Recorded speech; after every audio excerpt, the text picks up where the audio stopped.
అందరికీ నా హృదయపూర్వక నమస్కారాలు. గత కొద్ది రోజులుగా మనకి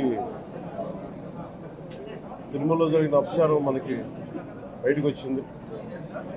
స్వామివారి ప్రసాదం గత శతాబ్దాలుగా, సరిగ్గా చెప్పాలంటే 300 సంవత్సరాల పై చిలుకు నుంచి స్వామివారి ప్రసాదాన్ని తిరుపతిలో కానీ దీన్ని 3 శతాబ్దాల పైనుంచి దీన్ని తీసుకొస్తూ వచ్చారు. స్వామివారికి నైవేద్యంగా ఇస్తూ వచ్చారు. ఇది మహాప్రసాదంగా భావిస్తాం దేశం అంతా. ఇది ఒక ప్రభుత్వాన్ని నిందించడానికో, దీని మీద రాజకీయ లబ్ధి పొందడానికో దీని వెనుక ఉద్దేశం లేదు.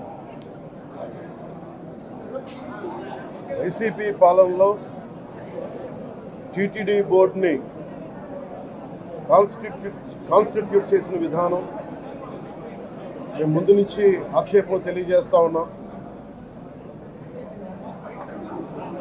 ఏ గుడైనా సరే భక్తుల మనోభావాలు దెబ్బతినకుండా, ఆచార వ్యవహారాల్ని నిర్వీర్యం చేయకుండా, అపరాధం వాటిల్లకుండా ముందుకు తీసుకెళ్లాల్సిన అవసరం ఉంది. అది వారి బాధ్యత. సో టీటీడీ బోర్డుని కాన్స్టిట్యూట్ చేసిన వైసీపీ ప్రభుత్వం 2019 నుంచి సంస్కరణల పేరుతోటి, అంతకుముందు చాలా తప్పులు జరిగినాయనే వాటితోటి చాలా మార్పులు చేర్పులు పట్టుకొచ్చారు. స్వామివారి పూజా విధానాలు మార్చేశారు. శ్రీవాణి ట్రస్ట్ అని పేరు పెట్టి దాని మీద 10,000 రూపాయలు టికెట్ పెట్టారు ఒక్కొక్క వ్యక్తికి. ఒక్కొక్క కుటుంబం వస్తే 5 మంది, 4 వస్తే తక్కువ కాకుండా వాళ్ళకి 50,000 రూపాయలు వసూలు చేసి టికెట్ మటుకు, బిల్లు మటుకు 500 రూపాయలకి ఇస్తూ ఉండేవాళ్ళు. ఇది నేను చాలాసార్లు, నాతో పాటు చాలామంది భక్తులు ప్రస్తావించారు. చాలామంది రాజకీయ పార్టీల ప్రతినిధులు దీన్ని ప్రస్తావించారు. అన్ని పార్టీలు ప్రస్తావిస్తూనే ఉన్నాయి, వెలితి చూపుతూనే ఉన్నాయి. కానీ ఏ రోజు కూడా దాన్ని పట్టించుకున్న పాపాన్ని పోలేదు. అలాగే వైసీపీ పాలనలో అఫీషియల్గా ఆన్ రికార్డ్ 219 గుడుల్ని అపవిత్రం చేశారు. విగ్రహాలని విధ్వంసం కావచ్చు, రథాలు తగలబెట్టడం కావచ్చు, అలాగే 300 పైచిలకు మన దేవాలయాలను అపవిత్రం చేశారు.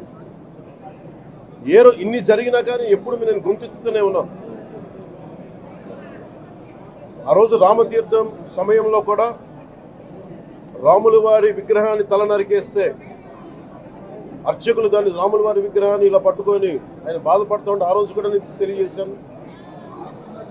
ఆ రోజు కూడా అందరూ ఏకం కావాలి.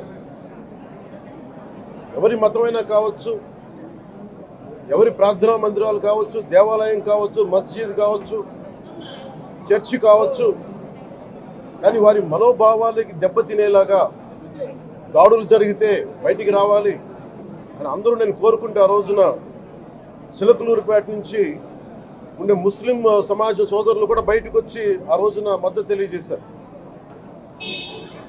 ఇది ఏ ధర్మానికి సంబంధించిన అందరూ రావాలని ఒక పిలుపునిస్తూ ఆ రోజు కూడా వచ్చారు. కావాలంటే అది ఒకసారి మీరు ట్విట్టర్ టైం లైన్లో ఉంటుంది, అది కూడా మీరు చూసుకోవచ్చు. కానీ ఈ రోజున మేము ముందు నుంచి తెలియజేస్తూనే ఉన్నాం. చాలా అవకతవకలు జరుగుతూ ఉన్నాయి, ప్రసాదాలు కల్తీ జరుగుతూ ఉన్నాయి, సరిగ్గా లేవు, ప్రసాదం నాణ్యత పోయింది, డబ్బులు కలెక్ట్ చేస్తున్నారు, రిసిప్ట్లు ఇవ్వట్లేదు. అసలు టీటీడీ మీద కూడా వైట్ పేపర్ రావాల్సిన అవసరం ఉంది. ఇవన్నీ కూడా మేము చాలాసార్లు అనుకుంటా ఉన్నాం. కానీ ఈ స్థాయిలో కల్తీ జరుగుద్దని, కల్తీ ఉంటుంది, ఫుడ్ అడల్ట్రేషన్ ఉంటుంది, చేసే తిండిలో కల్తీ ఉంటుంది, అన్ని దేవాలయాల్లో కూడా ప్రమాణాలు పాటిస్తున్నారా లేదా అన్న చర్చ బయటకు వచ్చింది ఈ రోజున.